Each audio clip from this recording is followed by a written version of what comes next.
Hello, everyone, and welcome back to GBDA On Air, the podcast, all things global business and digital arts. I'm your host, Charlie. Kara is not in today, unfortunately. She's just having a little bit of a cold, but it's okay. We are joined by Austin, who is Vice President of GBDA Society. Austin, how's it going? It's going pretty good, Charlie. Thanks for having me on. Of course, man. We've been meaning to get you on. You're a big face in GBDA, as we were just talking about. Apparently, I don't know. I don't know Yeah. about that one, but Yeah. Anyways, today, Austin and I will be talking about work-school balance, as well as Cube and skills prior to GBDA. But before that, just a couple things to note. Thanks to everyone who came out to the pumpkin carving last week. That was a good event, as well as all of you who submitted videos for Freak Week, especially Sherry. Shout out Sherry. She killed it. Sherry's a legend. Yeah. Sherry the GOAT, honestly. GBDA legend, honestly, yeah. Winter courses will be available to check out on November 18th, and the add and drop period will be on the 22nd or 23rd, depending on your appointment time.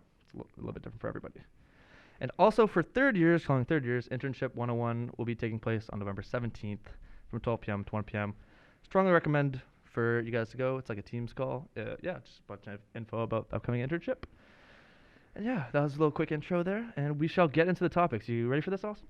Oh, I've never been more ready for anything in my entire life. That's what I like to hear. All right, this one is work-school balance. I picked out for you. A lot of people ask about balancing school and jobs and things like that. And I know Yeah. last year you had a full-time job, so Yeah. let's just get into that a little bit. So what was the job last year? Yeah, so last year, while I was applying for summer internships, I got an offer for one in the winter. And I decided, I have enough free time. I can probably handle it.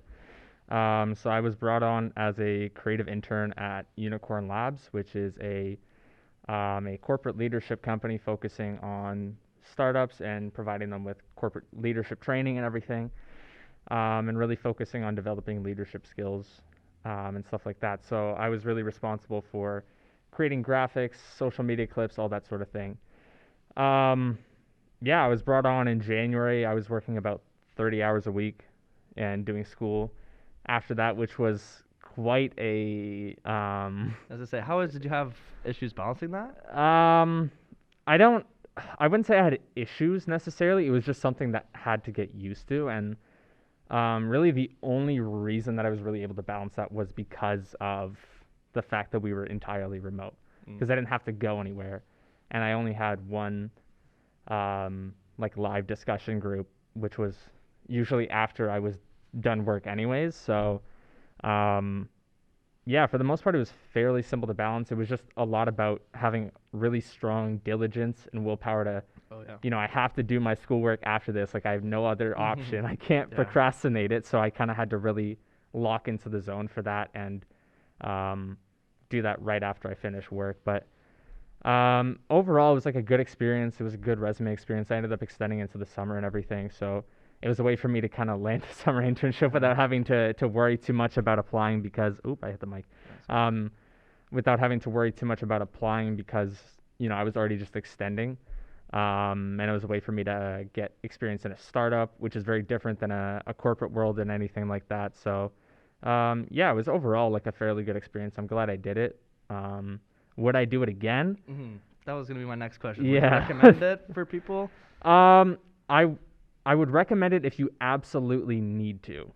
Like, if you don't need the money, if you don't need to pay off so many things, like if you can afford to wait to pay off school and afford to pay off rent without having to work a job, I would say don't overload yourself with that. Yeah, for sure. But if you need to, you need to. Like, it's kind of, you don't really have much of a choice if you need to. For me, it was kind of just, I kind of needed something to do. Like, I wanted to pick up a job. I didn't expect to pick up a full-time job, but it kind of happened that way. But I mean, over the course of that, what I really sort of started to realize, and especially over the last sort of year of being in the pandemic and everything in online school, is like, I really need to take more time to prioritize my own kind of like mental health and everything, because for sure, working that much and doing that much school results in just so much burnout and going from something where I was just constantly motivated to like do things and reach out new opportunities to a point where I was just like, I just want to sleep, you know, like I feel you. like that's been a big shift in just realizing like, okay, like I don't need to overload myself constantly if I want to have like a successful career, if I want to have an enjoyable life. Like I can just enjoy university because I'm in university. For sure. But yeah, again, if you need to work a job, it's not like a don't do it, like you're going to hate yourself. Like if you need to do it, do it. But if you don't need to do it, if you're going to work a job, maybe try just part-time. Yeah, well said. I think it's definitely important to, find that time to just relax, have a social life, and, just the time you need to, be mentally sound. For sure. Which I think is definitely important. And yeah, that was good. Let's move on to next topic, which is Cube is a bit of a group run or founded by you, if I'm not mistaken, right? Yeah, it was founded by myself, my good friend Vedant, and my good friend Ryan as well. Mm-hmm. Solid. So yeah, just for those who don't know, what is Cube? And yeah, Cube is a little hard to explain. I never really know how to fully explain it properly, but essentially it's a design incubator or a design collective, where essentially we kind of gather a bunch of students from. We initially started as just GBDA students, and we still are probably like about 95% GBDA students, but yeah, we gather students from university or from UW, from all across different programs, and put them into different teams and give them a sort of prompt or something to work with and help them kind of create more design solutions that help create a better community around them. So things like podcasting platforms that are more immersive or related to different segments. Right now, our term theme is on global education. So we have topics on accessible education and educational environments, like how classrooms are really laid out. And then educational systems design, which is really focused on sort of educational reform as a whole. Because, as students, it's very contextual with that, but we always want to see things getting better and being able to apply our actual skills that we learn in class to a real world problem in a real world context is something that I think personally is pretty powerful, and it's been an interesting experience to see everything go through so far. Yeah, that's definitely a sweet opportunity for anybody that wants to get involved and have like that experience, like you said. It's kind of similar to like real world application and all that good stuff, which is always a great experience. But I got what compelled you to wanted to start Cube? Yeah, for sure. So really, we started it in November of 2020. So I was going through my 2A term, my fall term of second year. And I had a lot of downtime, and I was like, I want to do something. Like, I feel like I want to start something, something should be done. And then it was also about realizing there was kind of a lack of opportunity within the program itself to really network with different cohorts. Like, there was a big siloing of like first years, second years, third years, fourth years. It wasn't like interconnected. So Cube was kind of an attempt to bridge that gap between all the years, and even in the graduate program at the Stratford School, the MDEIs as well. But it was also just a way to kind of have that more applicable learning, like I said, of being able to apply the different skills in class, because not all of our classes are really focused on that project-based stuff. We have like one a term or here and there, and it doesn't really happen until second year. But the really impactful course, the capstone project, doesn't happen until your last term at GBDA. And it's like, well, I don't really want to wait that long to do something meaningful in the world, right? I want to do it right now. So we kind of got together and were brainstorming different ideas of what it could look like. And yeah, Cube kind of came about just using those different ideas and talking to different professors. Shout out to Karen, who's a big help in the early stages of helping us kind of get it off the ground and get those ideas built up and everything of what Cube came to be. And just a little side note, winter applications for Cube will be coming out very soon, so if you are interested in joining, keep an eye out for those. Yeah, definitely. That's awesome that you guys went through with that, had an idea, and it's been created. It's been pretty good success so far. And so you're almost at a year then? Would that be 1 year? Yeah, it's coming up on a year. Winter term will be our 1 year anniversary, I guess. I didn't even take that in yet. 1 year of Cube. So yeah, if you guys are interested, take a look. There's Instagram is UW_Cube, I think. I think so. I'm pretty sure it's UW_Cube. Okay, yeah. UW_Cube, UW Cube. Take a look, guys. Check it out. I think it's a good opportunity. And yeah, that's awesome. So we shall move on to the third topic, which is one I've seen a lot, asked a lot, which is skills prior to GBDA. Obviously, it's a business and also design course or program. So a lot of people ask, I don't have design skills. Should I come to this course? Or I don't have business skills. Should I come to this course? And I think it's a, pretty prevalent question. So I just wanted to ask, what's your opinion on that? I mean, design skills always help, but they're absolutely not necessary. You can always learn them, like it isn't a strictly jump right into a thing. First year is fairly general. It allows you to kind of get your hands dirty with some things, especially in GBDA 101, where you're just starting to learn the different topics of visual communication, that sort of visual language and everything, and then building on that in second year. If you get to third year and you don't really have those design skills yet, that becomes a little bit of a problem, but you should, just through the coursework alone, you should have enough experience through there. Thinking back to me in grade 12, pre-university me, 17 years old, 18 years old, my main thing was videography. Like, I knew how to use Photoshop, but it wasn't like, some of my friends I made in first year, some of my friends I still have today, are absolute like Photoshop wizards, and I'm just like, I have no idea how to do this stuff. Man. Yeah, shut up, Badon. Check his I don't know what his Instagram is, but yeah, he has like an X in there. So like his tag's weird. He knows what it is. Love you, Badon.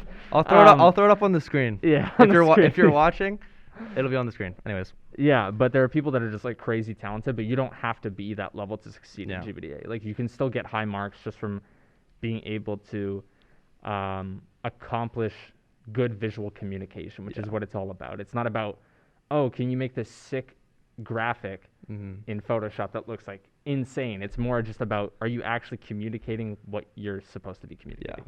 Yeah, I'm 100% with you. I think, a lot of people, I don't have design skills. You can come in and you'll definitely learn at least the foundation, what you need, even the bare essentials.